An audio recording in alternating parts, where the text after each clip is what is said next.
The Rangers win a crucial series in Seattle with a big performance from Dane Dunning in a one-run game. The Rangers take 2 out of 3 in Seattle. Let's look at how they rank in the power rankings, why this team was legit, and soon the return of Corey Seager. All that and more on this episode of Locked On Rangers. Let's get into it. You are Locked On Rangers, your daily Texas Rangers podcast. Part of the Locked On Podcast Network, your team every day.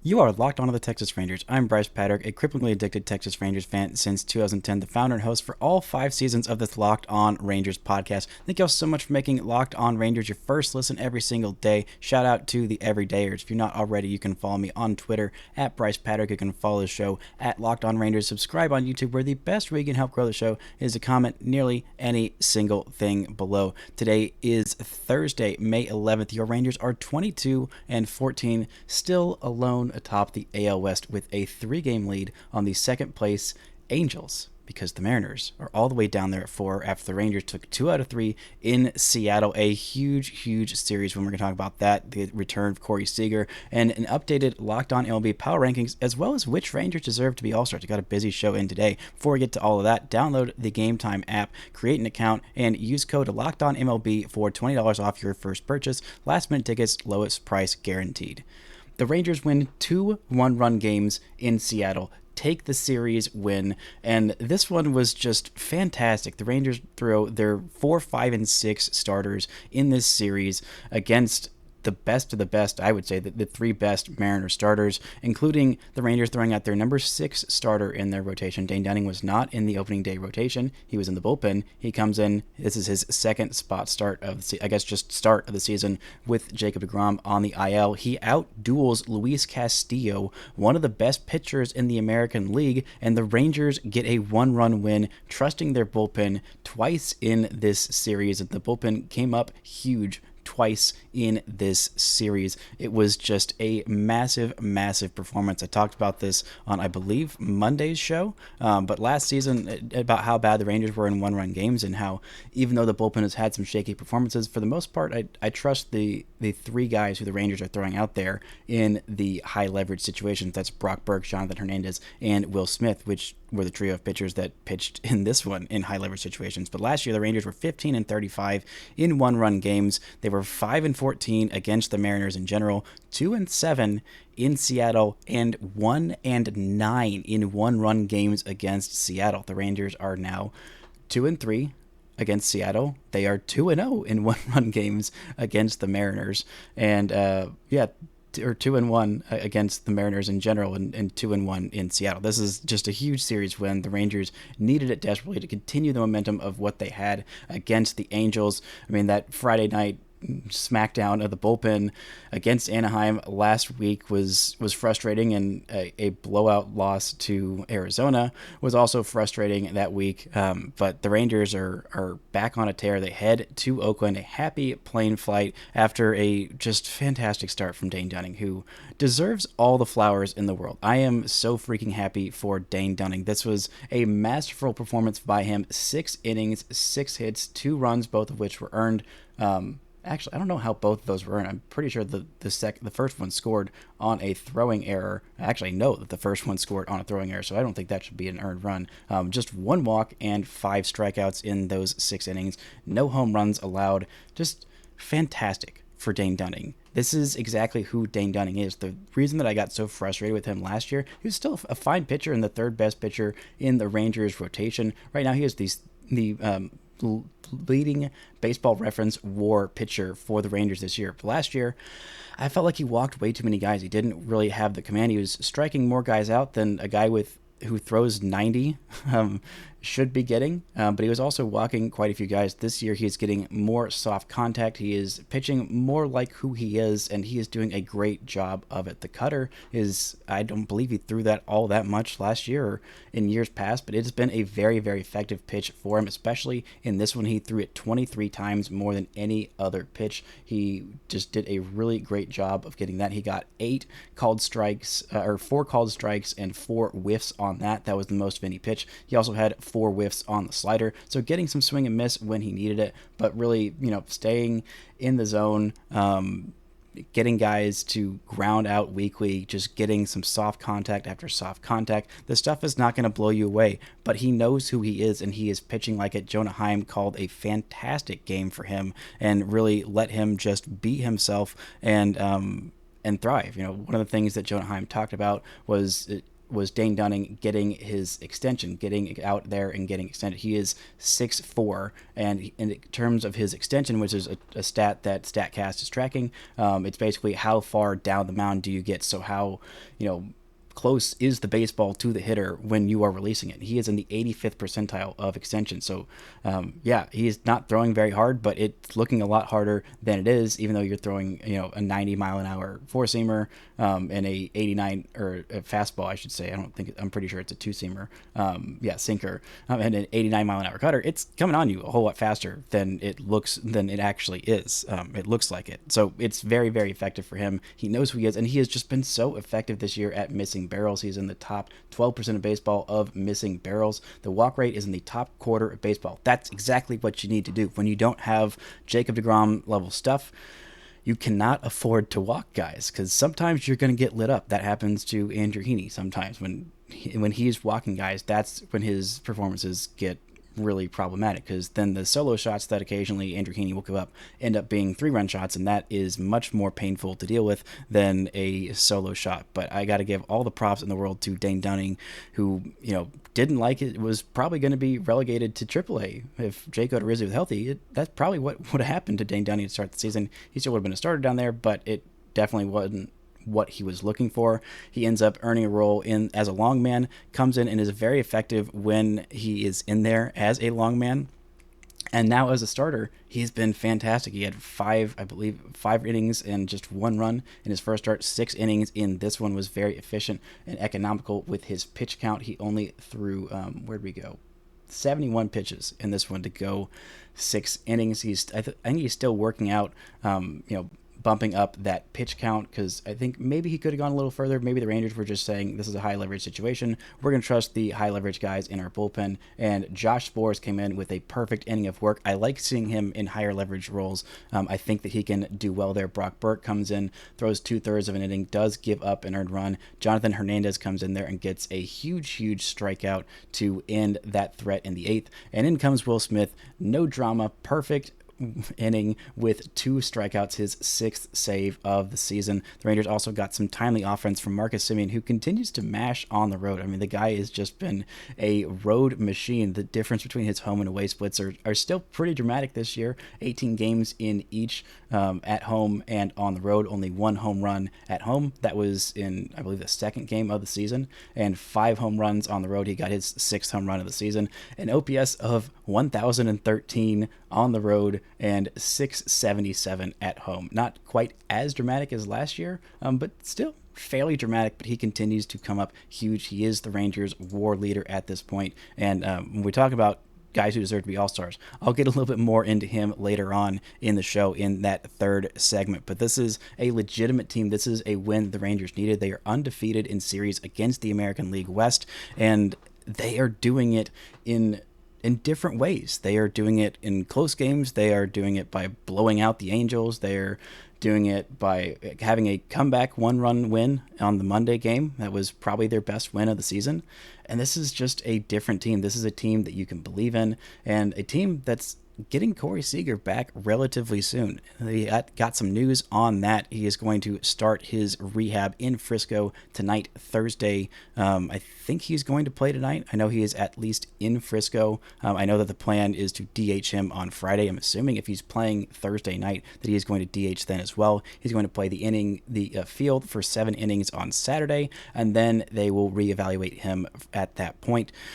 They're hoping to get him back sometime early in the homestand, which is what Bruce Bochy said. They start the homestand for a week with a 3-game series against the Braves, wanting him a little bit more against the Braves than the 3 games they're going to play against the Rockies. Not that, you couldn't use Corey Seager's bat at any time, but you would really rather have him against a team that has won a World Series in the past 2 years than a team that has just been kind of bad. But they're going to DH him a little bit while he's coming back, even in his first games back at the big league level, just to help him get his feet under him. It'll be kind of a shorter rehab stint because they want that bat back in the lineup. They're going to need him. Like I said, the month of June is going to be a tough one, and Ezekiel Duran's playing pretty well at shortstop. So if you can just throw Corey Seager as your DH and then play him at shortstop, I don't know, half the time while he's still getting the feet under him, and the other guy that's playing is Ezekiel Duran, that is still a really, really freaking good offense. Coming up, we're going to look at the updated Locked On MLB power rankings, how far the Rangers have jumped up, and how much this network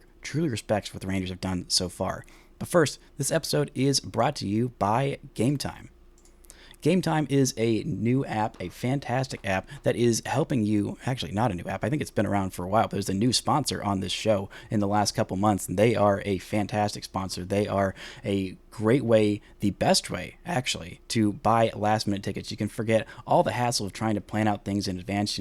If you're trying to go get tickets to a Frisco game, like, I don't know, you want to go see Corey Seager in Frisco. Maybe you don't want to go drive all the way to Arlington. Maybe you live in Frisco and you want to go check out Corey Seager at a Rough Riders game. Well, Jack Leiter's on the hill tonight, Thursday night, if you're listening to this and you're heading home or at your office and think, oh, well, Thursday night, I want to go see Jack Leiter and I want to go see Corey Seager. Jack Leiter's also coming off a pretty good outing. So go download the Game Time app. Forget all of those months of planning. Download the app, create an account, use code LOCKEDONMLB for $20 off your first purchase. Terms apply. Again, create an account and redeem code LOCKEDONMLB for $20 off. Download Game Time today. Last minute tickets, lowest price, guaranteed. Now, the Locked On MLB Network updated our power rankings from what we did early on in the season. I think this is going to be a monthly thing that we do. I'm excited because I watch way too much baseball anyway and pretend like I know exactly what's going to happen with everybody. So I like to fill out my rankings. So I'm just going to go post these rankings over my face if you're watching on YouTube. If you're not watching on YouTube, go watch on YouTube. But I will read off these rankings real quick for where the Rangers stack up against the best of the best. At number 1, it's pretty clear the Rays are there. Number 2, we have the Braves. Number 3, the Dodgers. Number 4, the Orioles. Number 5, Toronto Blue Jays. Number 6, your fighting Texas Rangers. 7, Padres. 8, Brewers. 9, Diamondbacks. 10, Red Sox. 11, Pirates. 12, Angels. 13, Twins. 14, Yankees. 15, Houston Astros. 16, New York Mets. And 17, the team the Rangers just beat 2 out of 3 on the road, the Seattle Mariners. You can look at the rest of the 18 through 20. The A's are 30th, so that's where the rest of the AL West stacks up, and that's who the Rangers are going to be playing against. But you look at the preseason rankings. I don't have that loaded up here to drop on here, so I will just tell you that the Rangers were 17th. I think I had them all the way at 12th in the preseason, but the Rangers were at 17. Those Astros were at 3. Now they're at 15. I put them at 15 in my rankings for right now, and I thought maybe that's just me being a hater of the Astros, but they just lost one of their starting pitchers for the season. They had another one go down with a shoulder injury. I don't know how that's going to work out. We still haven't seen Jose Altuve come back just yet, and some of their big hitters on their corner infield in Jose Abreu and Alex Bregman have just been bad. They have just been bad so far. And I'm thinking maybe this team's fallible. I mean, they still have a lot of really, really good pitchers, a lot more depth than most organizations do. But when you lose 3 guys that are in the top 5 of your rotation, that makes life really hard on anybody. And, I had the Rangers at 5 in my power rankings. I think I had the Orioles above them, and I think I just had the Rangers and the Blue Jays swap. But this is pretty much exactly how I had my rankings. Actually, maybe I had the Dodgers below them. I don't know. But I had the Rangers at 5, so having them at 6, it feels about right. I think they maybe should be ahead of the Blue Jays. They did lose 2 out of 3 to the Orioles, so I respect putting them there, and I respect putting the Rays and Braves at 1 and 2, and the Dodgers. Well, the Dodgers look like they're finally finding their stride. They started a little bit slow, but But having the Rangers in the top 10 and right around the top 5 mark is a really, really nice sign of respect from my colleagues at the Locked On Podcast Network, where it is your team every single day. But this series really kind of solidified that. It made me think, all right, this is a team that can compete. This is a different kind of team than we've seen from these Rangers in years past. They did it with, cohesive offense. They did it with a bullpen. If Josh Sborz is really going to be this guy, then, we've known for a while that Josh Sborz has really freaking good stuff. It has just been inconsistent. It has not been reliable. And the Rangers trusted him. They threw him out there in the 7th inning, said, okay, here you go. This is a 1-run game, and let's see what the heck you can do. And he came up big and had a perfect inning there. Brock Burke came up and only allowed the 1 hit. It was a triple to Jared Kelenic, and that was a scary moment. Thought that he might be injured when he was sliding into third base. Thankfully, he was okay. I believe he hit a batter. Is that what it was? Yeah, he hit Jose Caballero. That was the first base runner that he earned. That he allowed, and then Jared Kelenic drove him in with that RBI triple. Then in comes Jonathan Hernandez, who walked Guy and then said to the second batter he faced, you know what, I throw freaking 99. I'm going to chuck my 99-mile-an-hour fastball down the middle in this 3-2 count and see if you can hit it. And you cannot, because it is really freaking good. And Will Smith, I am just trusting him more and more and more and more each day. I am so thankful the Rangers signed him. I was pretty meh on his signing when the Rangers got him. I thought, okay, this is all you're going to do for your bullpen? I kind of would have rather have had Matt Moore back, but I guess it's fine. He just wasn't that great last year, but he's been in the big leagues for 10 seasons now. He has won 2 World Series. He participated in one of those World Series, even was really crucial for the Braves in that run. But I thought, okay, this is fine. But now I trust him. I trust him very securely. Not that he's never going to blow a save, not that he's never going to get lit up. We've seen that happen. It happens to literally everybody, even the best closers. But Will Smith is a guy who you can trust in those high leverage situations back there. Brock Burke is becoming a guy who you can trust pretty consistently. John Hernandez has got some crazy good stuff, and I'm trusting him a lot more consistently back there in those high leverage roles. And I feel good about it. I feel really good about where this team is headed. I do still think that the pen could use some more beefing up. I think that Josh Sborz, I'm like 60% confident that he can be a high leverage guy, which is up from the, I think, 10% that I was before the season. But you can always use some more bullpen help. Jose Leclerc, if he can figure his walk problem out, that would be huge. Getting him in some more low leverage situations, I think, would be good. And with this series against the A's, I'm thinking the Rangers might have some low leverage situations for him to pitch in. I think the Rangers might be able to, put up quite a few runs on this A's team. They have a TBD starter at this point, which reminds me, you can catch every single game on Sirius XM. The Rangers play tonight, Thursday night, 8:40 p.m. Central Time. Nathan Eovaldi versus TBD. You can catch every pitch of the hometown broadcast on Sirius XM. Just download the SXM app and search Rangers. But thanks to the everyday listeners for making Locked On Rangers your listen every day. First listen every day. On Friday's show, I'll be talking a little bit about the farm. Hopefully another Nathan Eovaldi gem. But I'm really proud of this team for being up there in pretty much all of these power rankings. I'm glad that the Locked On Network hosts, they're pretty good, pretty smart people in this network. There are some who choose to cheer for teams like the Astros and the Mariners and other unsavory bunches of characters in terms of baseball teams, but it's a good group and pretty smart. And I think them recognizing that this Rangers team is legitimate is a good sign. And I think the other power rankings are kind of recognizing that too. It's not something that I think Rangers fans have cared a whole lot about while the team has been bad. If your team is in the 20s of power rankings, why would you care? Oh no, some publication disrespected my Rangers in 2021 by putting them at 25 in the power rankings when they should have been 21. Now, who cares? When your team is in the top 5, top 6, top 10, and you're thinking this team should be higher. They have the second best run differential in all of baseball at plus 82, behind only the Rays, who were just murdering literally everybody they play. You think, okay,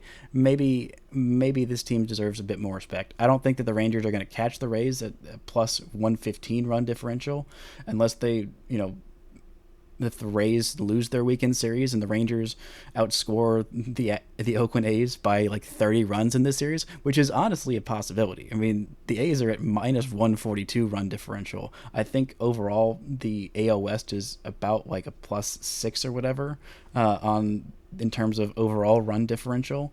And the only reason for that is because the Oakland A's are minus 142. You take out the A's and this team has a plus 130, I think, run differential.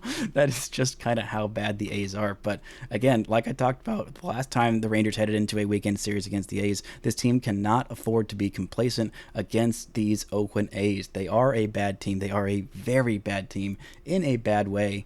And there was maybe some hope that they might stay in Oakland with this latest kerfuffle or just whatever mess is happening with the land deal in Las Vegas for their new stadium. But the team on the field is not very good right now. The Rangers are a hot team. They keep winning series against the AL West. And if they can win every single series on this West Coast road trip, which I'm pretty sure they can and should, then that is a huge, huge sign for how legitimate this team is heading into the middle part of the season, where you're allowed to look at the standings and say, oh, the Rangers are up there, they deserve to be up there, and they are really freaking good because they've got some talented players that should be all-stars. We'll talk about which ones should be all-stars at this point after this word from our sponsors. This episode is brought to you by Sorare. Our new sponsor is a revolutionary fantasy baseball game and marketplace transforming fans into owners with officially licensed digital cards featuring players from across all 30 MLB teams.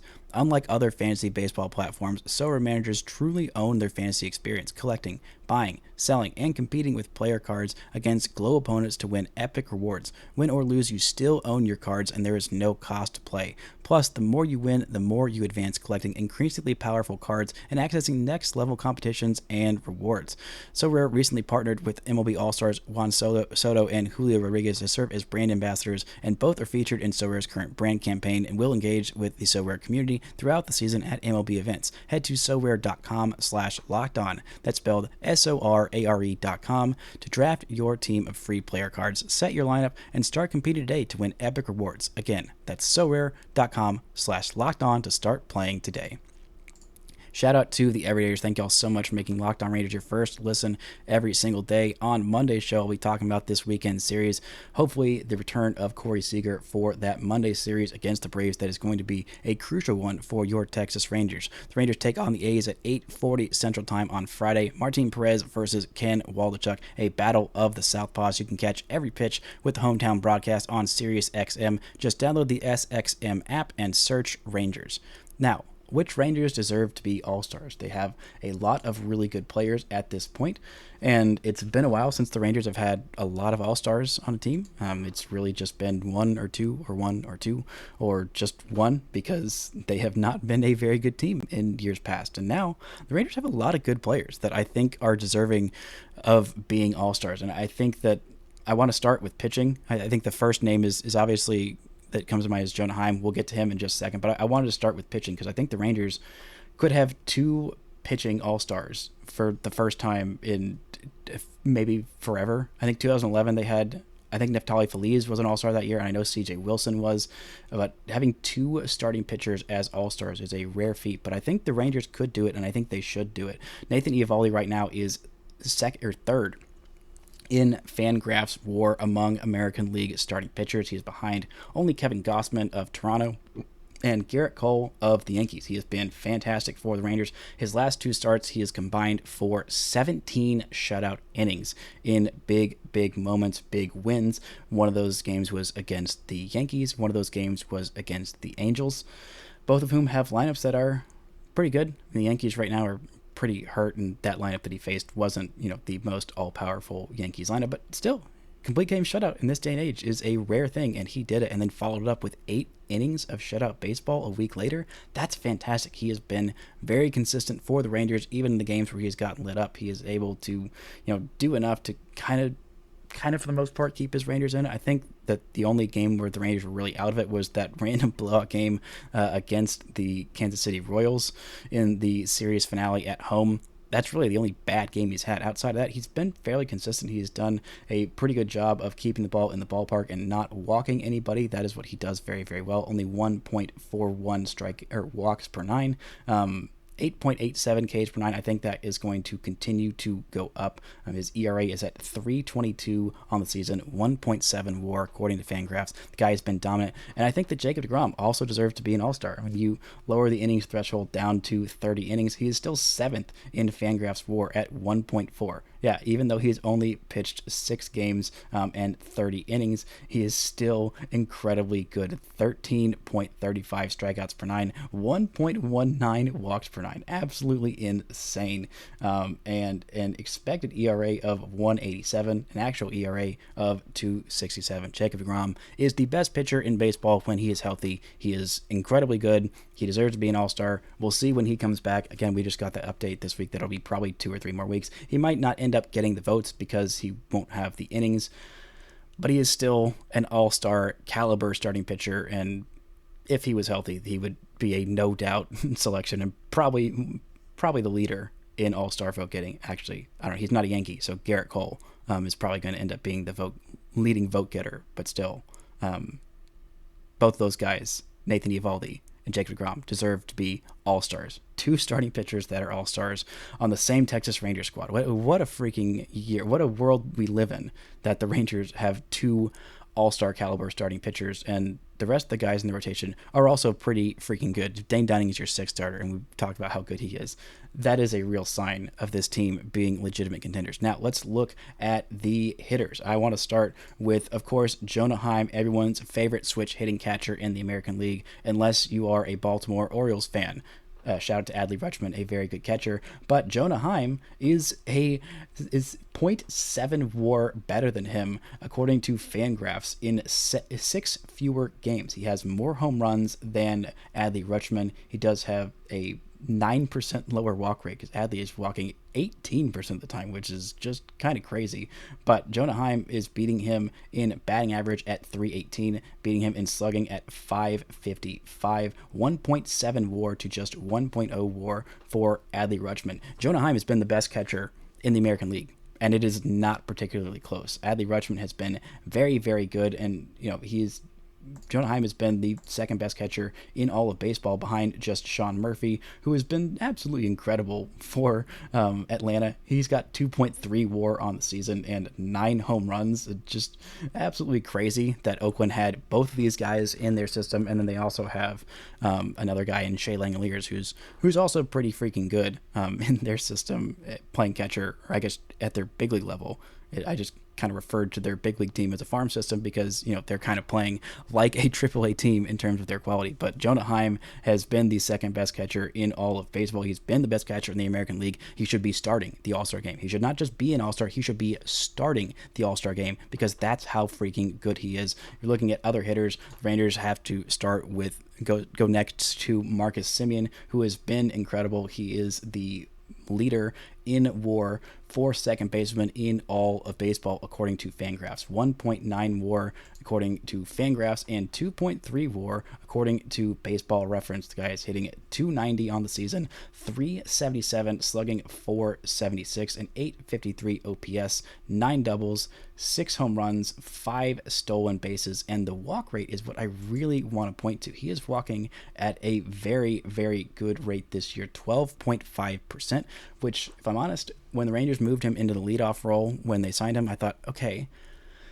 I get it, and I kind of like it at this point, but he doesn't really walk enough for me. He'd only had 2 seasons where he walked above 10%. One of those was 2019, which was the year he had, I believe, a 7-point-something Baseball Reference WAR season. It was fantastic, maybe the best season of his career, and maybe even better than the 2021 season that got him super paid with the 40-plus bombs. But he is walking at an elite rate this year, striking out under 18% of the time, stinging the crap out of the baseball, having good at-bats, stealing bases, hitting home runs, and doing everything that you want your 2nd baseman to do, and providing a lot of defensive value in a year where fielders in the middle infield, especially second basemen, are really having to field their position and not just stand there in the shift position. Marcus Semien can really field his position at second base. One of the best defensive second basemen in all of baseball.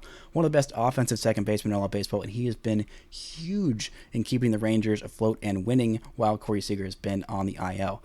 There's only one other player that I think is in the conversation for who should be an all-star, and that is Adolis Garcia. I think he deserves it. I think he's going to need another 5 extra base hit game against one of these in one of these games against Oakland. We'll see if he can get that. I don't think it'll really take that, but he has been very, very good for the Rangers so far this year, and he is in the top, where do we go? He is in 11th place in Fangraphs WAR. I think the defensive value is kind of hurting him, which is confusing for a guy who is so good defensively. He has 9 home runs, which is second among outfielders behind just Hunter Renfroe and Brent Rooker, who I believe will probably be more of a DH, I would think.